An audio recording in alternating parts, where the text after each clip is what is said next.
Cat, we're back. We're back.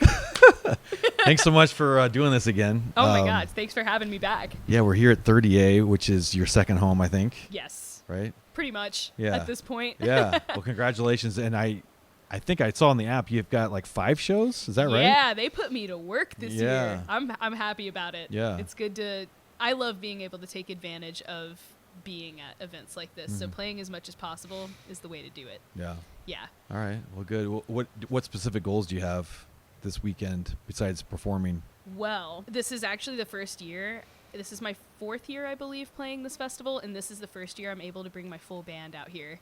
So we have a full band set on Monday, and I am so excited to get to show them off because they kick ass. Is it the tourists or Yes. is it okay? Yeah. So the tourists the are band here. lineup has changed actually since we played at Roswell. Like we had some crazy stuff happen. Actually, our former bassist ended up working on the Rock for Children record with Alice Cooper and a bunch of people, and he's like Grammy nominated and stuff. So he was back and forth between Florida and California, and he was like, I'm gonna need to step away from the band. We were like, yeah, please go, like do your thing. But anyway, it forced us to shift quite a bit as a band, and the current lineup though, we have a very undeniable chemistry as things have changed, and it's been incredible. It's been so much fun. Okay. Yeah.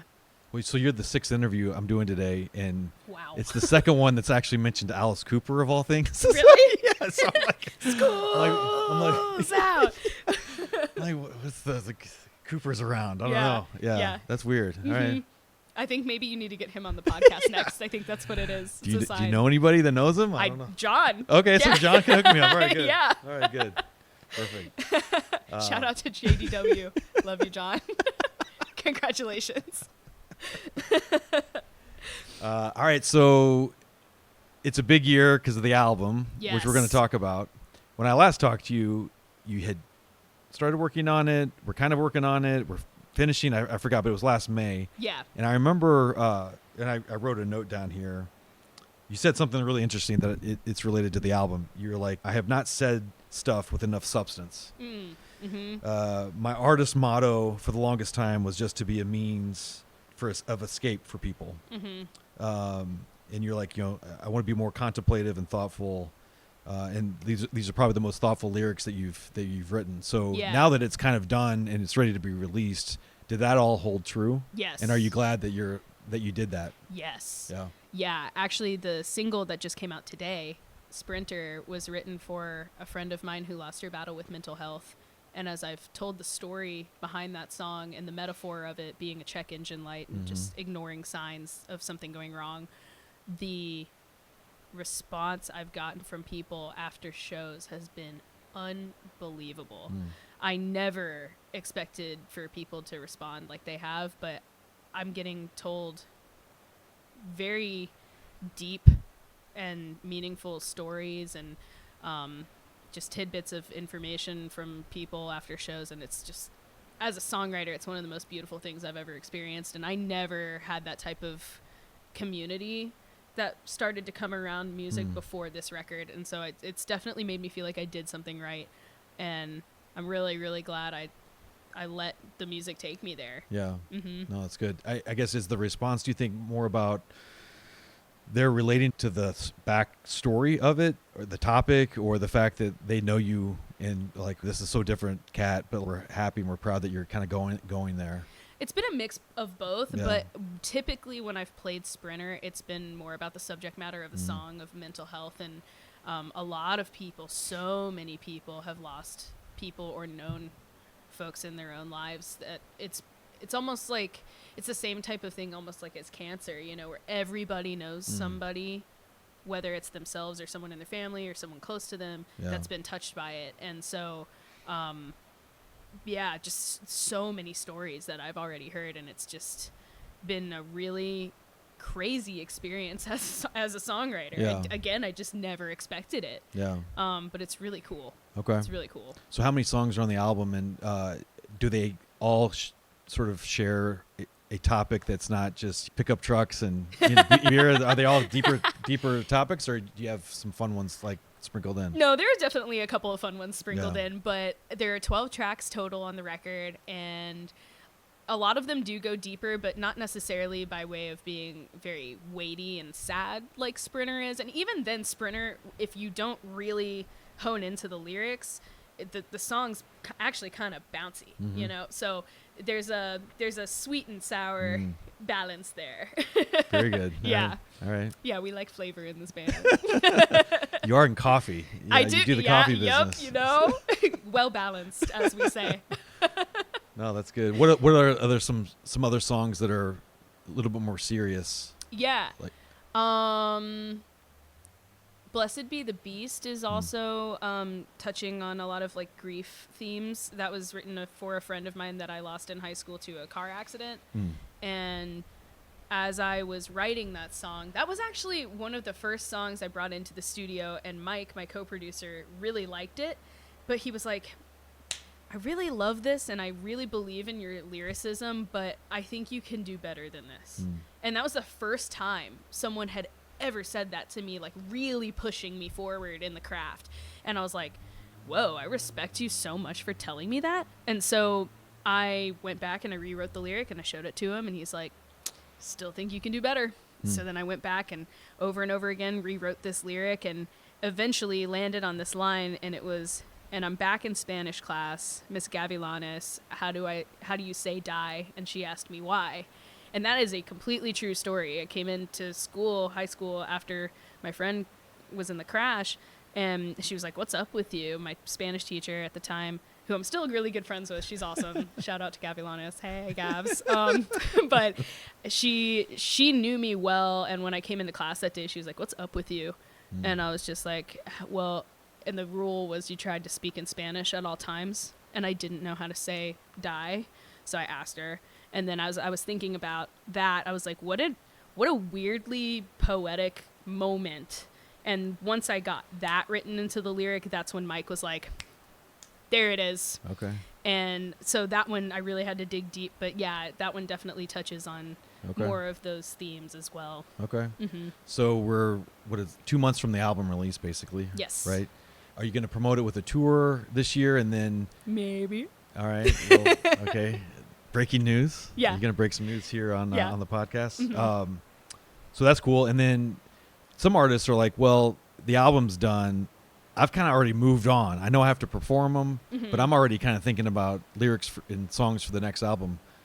Do you do that, or are you still focused on this? I think I'm kind of in a weird transition between both, because I have to feel connected to the songs to really perform them well. But now that we're starting to play these songs live with the band for the first time, even though the record's been done for a while for me, I feel like it's brand new, just because all these songs have just started their lives in a live setting. So that, it feels like we're right at the starting line. But aside from that, I mean, I never stop writing.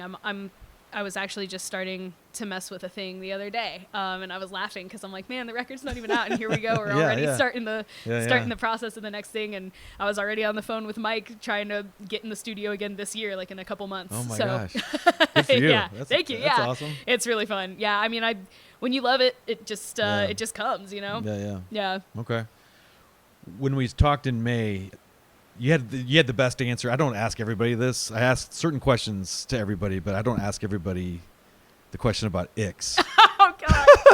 I remember this. You had the best answer, and I was like, "Hey, are you in a relationship?" And you're like, "Yeah, I'm dating." Blah blah. So how's that going? It's going well. It's still going. Yeah. Okay, perfect. Because icks are stupid. Get over yourself if you have an ick. Yeah. Either you like them or you don't. Yeah. Yeah. Right. I don't know. Everyone's got their thing, man. Yeah. Like, just if either you like the person and you're willing to grow with them or not. Like, I don't know. I still stand by that. No. Hot take. That was a good take. Thank you. But in terms of inspiration, not to put your boyfriend on the spot or anything, but does that relationship, has that inspired any songwriting or? Yeah, for sure. The song Cursive, I think, was really informed by the first time I felt like I was experiencing a lot of patience in a relationship. And that's probably, I think that's really the only one that's like a hopeful love song on the rap. So sorry. It's the feel good. Yeah. It's the feel good one. It's like, and it's not, it's like more of like a power rock ballad kind of thing, but it's all banjos. Okay. It's fun. There's not a single guitar on that song. Fun Okay. fact, if you listen to it, it sounds like there's guitars, but there's not. Okay. Yeah. And I think you may have talked about that one. Is that the one that you're sort of acknowledging the fact that you're not great at communicating? Yes. Is that the one? Yeah. Yes. And that has become one of my favorites on the record as it got more fully formed in the production. It's one of the songs I can honestly say came out sounding almost exactly how I pictured it in my head. And that's a really hard thing to do, is to get a song to land exactly how you envisioned it. So the fact that that song got that close is pretty cool. Okay. All right. I like that one a lot. My mom likes that one a lot. Mom's here. All right. Yeah. Good. So where do you think you are as an artist today, and where do you want to be? Ooh. I feel like we're probably like a step above being a fledgling, you know, like I think I can like fly a little bit. Oh, okay. Yeah. Like just a little bit, like Yeah. short distances, Yeah, but yeah. I want to be, I really want to be like nationally touring where we're able to fill rooms across the country without having the need for support. Yeah. We're definitely growing into that, but we are definitely not there yet. Yeah. But yeah, those are definitely the goals I have set. And I really do feel like this record is going to help us get closer to that, just because it's the realest work. I feel like it's the most authentic to me that I've ever put out. And because of that, people are resonating with it in a way they've never have with my previous stuff. So time will tell. Right. Yeah. So if it's not fledgling, flying a little bit, where do you want to go? Do you want to soar? Do you Yeah. want to, what's the right adjective? Soarin', What's the yeah? yeah. What does that look like?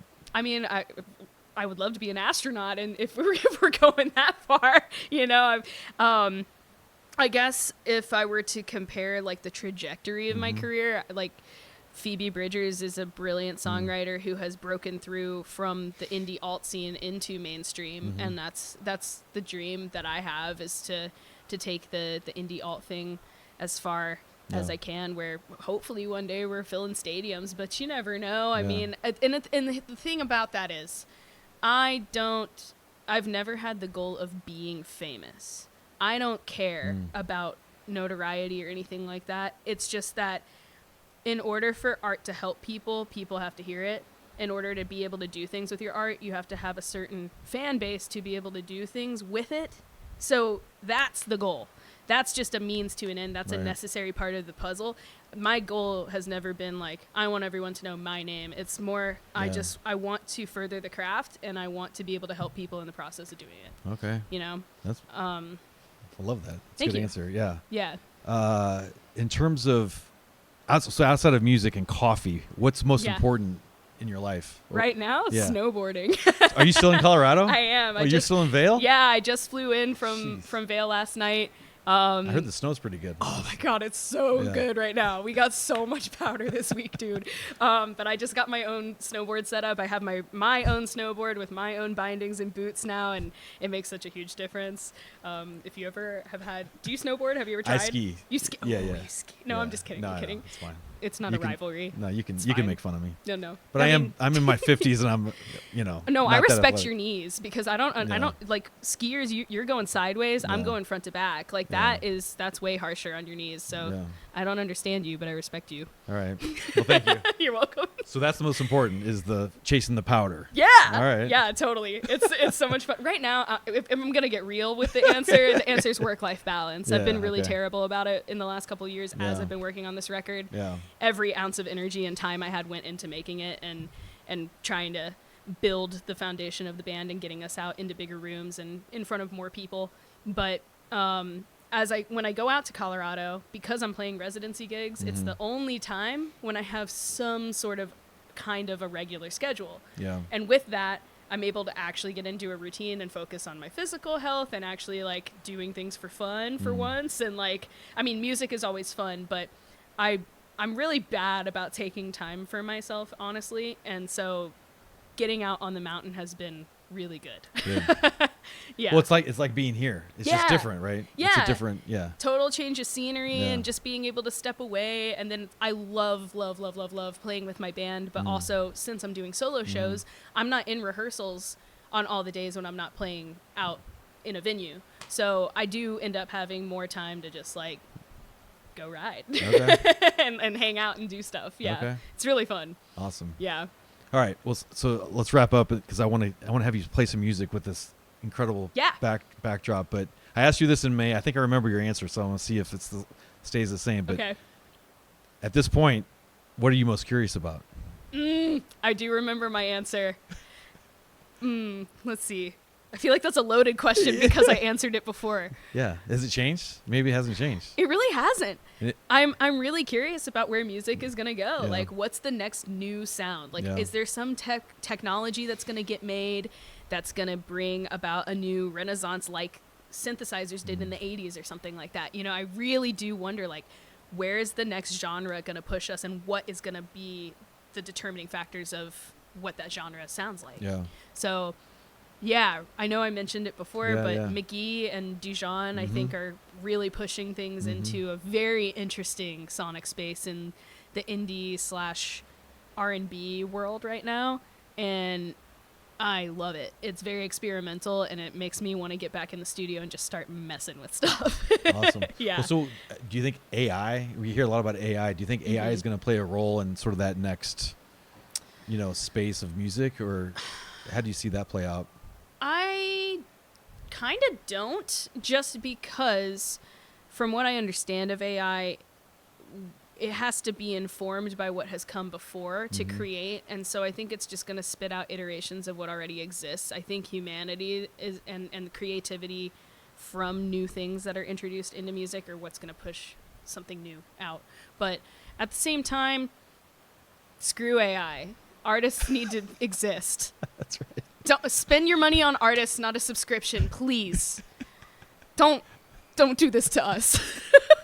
Another hot take. Yeah, hot takes with Cat, okay? On the flip side, though, I can see how it would make things easy for content creators. And I mean, I've literally dabbled with AI just to see, like, how could this make things easier? Because I am a graphic designer. Sometimes it helps with ideation just to get something started. Sure. But at the same time, then it's like, I wish I had just gone to one of my friends and thrown them $20 to be like, hey, what would you do with this? So 10 out of 10 would recommend doing that rather than AI. All right. Well, we're not going to hear any AI tonight. We're going to hear Cat Ridgeway. Yeah. So good to see you again. You too. Thanks for stopping by. No, thank you for having me. This is awesome. Yeah, appreciate you, and good luck this weekend with all the shows. Thank you. You too. I know. Yeah, that's right. Exactly. All right. Thanks, Cat. Thank you. What's up, y'all? This is Cat Ridgeway, and this is my song, Sprinter.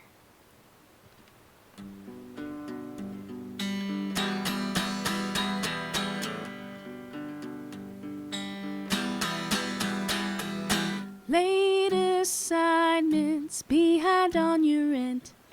Text to your friends, be there in a minute. Dishes piled up high. Dry clothes still on the line. Still got that damn check engine light. Out of groceries, but it's fine. Never made up the bed. Out in public with wet hair on your head. But then you only had shots when you were out at the bar. And you had others sitting in the backseat of your car. You were a track star, a sprinter, you never ran far. Hey, hey.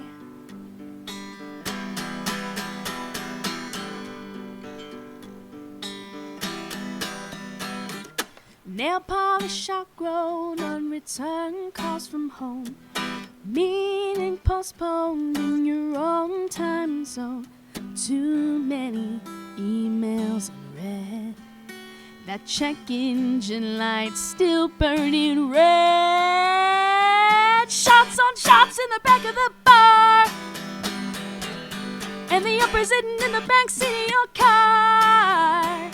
You were a track star, a sprinter, you never ran far. Make up for the month that dragged on in a couple days, in a clouded haze. Stop and go, then the red light beats run, pedal through the floor, engine blows and roars. You might be long gone now, but you never left this house. Ah, yeah!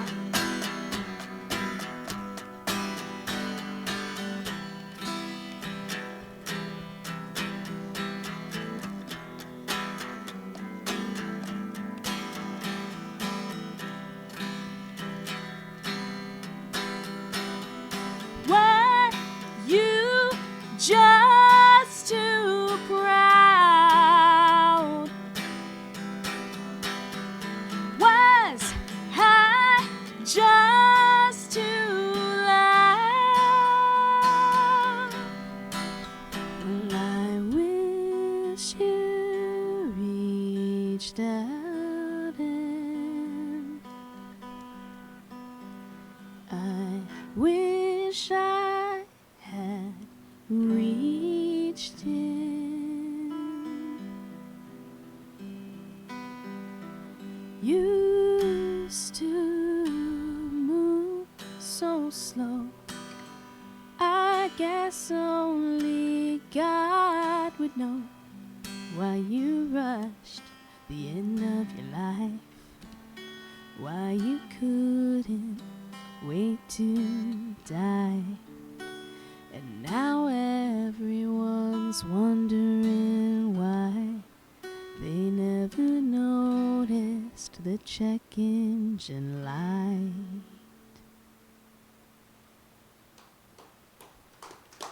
Thank you. Thank you.